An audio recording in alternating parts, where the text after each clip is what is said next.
Assalamualaikum warahmatullahi wabarakatuh.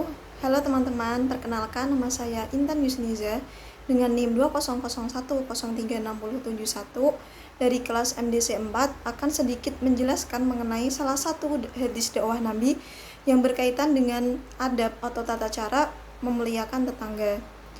Baik, sebelumnya di sini saya akan membacakan hadisnya terlebih dahulu. Bismillahirrahmanirrahim. An Abi Hurairah radhiyallahu anhu qala qala Rasulullah sallallahu alaihi wasallam man kana yu'minu billahi wal yawmil akhir falyaqul khairan aw liyasmut wa man kana yu'minu billahi wal yawmil akhir falyukrim jarah wa man kana yu'minu billahi wal yawmil akhir falyukrim dhaifah. Rawahul Muslim. Artinya, dari Abu Hurairah radhiyallahu anhu berkata bahwasanya Rasulullah sallallahu alaihi wasallam bersabda, barang siapa yang beriman kepada Allah dan Rasul-Nya, maka hendaklah ia berkata yang baik atau diam. Dan barang siapa yang beriman kepada Allah dan Rasul-Nya, maka hendaklah ia memuliakan tetangganya. Dan barang siapa yang beriman kepada Allah dan Rasul-Nya, maka hendaklah ia memuliakan tamunya. Hadis riwayat Muslim. Lalu apa sih kandungan atau pelajaran yang bisa kita ambil dari hadis tersebut? Nah, baik, di sini saya akan menjelaskan sedikit sepengetahuan saya dan sepemahaman saya. Ada 3 poin penting yang bisa kita ambil dari hadis ini, yakni poin yang pertama mengenai anjuran atau perintah untuk selalu bertutur kata yang baik, tidak kasar dimanapun tempatnya, dengan siapapun. Nah, jika teman-teman tidak bisa mungkin atau sulit untuk mengatur atau mengeluarkan kata-kata yang baik dengan orang, lebih baik diam. Itu adalah anjuran yang bisa kita lakukan menurut hadis tersebut. Lalu poin yang kedua yakni anjuran atau perintah untuk memuliakan tetangga.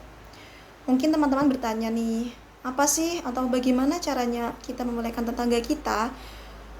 Menurut saya ada beberapa nih teman-teman hal yang bisa kita lakukan untuk memuliakan tetangga dengan hal-hal yang sederhana saja, seperti siap menolong ketika mereka membutuhkan bantuan, lalu menjenguk ketika mereka sakit, memberikan sedikit makanan, dan hal-hal kecil lainnya yang bisa kita lakukan kepada tetangga, termasuk juga seperti menjaga ketentraman, menjaga kerukunan, dan tidak mengganggu tetangga, karena tetangga itu adalah orang yang paling terdekat dengan kita.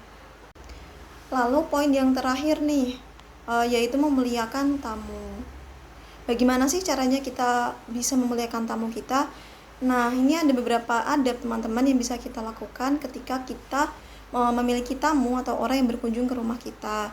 Misalnya seperti kita perlu memakai pakaian yang sopan ketika menerima tamu atau ada orang yang berkunjung ke rumah kita. Lalu kita seperti menyediakan jamuan untuk mereka. Jangan sampai nih teman-teman, mereka atau tamu kita merasa kelaparan atau kehausan saat berkunjung ke rumah kita.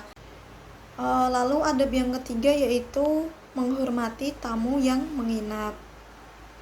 Nah, bisa saja nih teman-teman, suatu saat kita memiliki tamu yang memang dari jauh dan berencana untuk menginap di rumah kita.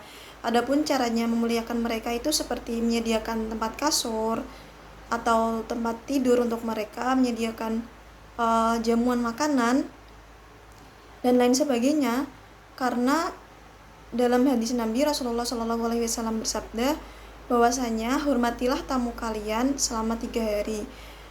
Adapun selebihnya adalah sedekah darinya. Hadis riwayat muttafaqun alaihi. Jadi penting bagi kita untuk memuliakan tamu kita tersebut. Lalu ada juga nih adab yang terakhir, yaitu mengantarkan tamu pulang sampai ke depan pintu rumah. Nah, itu juga salah satu adab teman-teman yang bisa kita lakukan ketika tamu berkunjung ke rumah kita. Lebih baik kita menampakkan memang sikap penghormatan kita kepada mereka dengan cara mengantarkan mereka sampai pintu gerbang, seperti itu teman-teman. Nah, demikianlah yang dapat saya sampaikan, kurang lebihnya mohon maaf. Wabillahi taufik wal hidayah. Wassalamualaikum warahmatullahi wabarakatuh.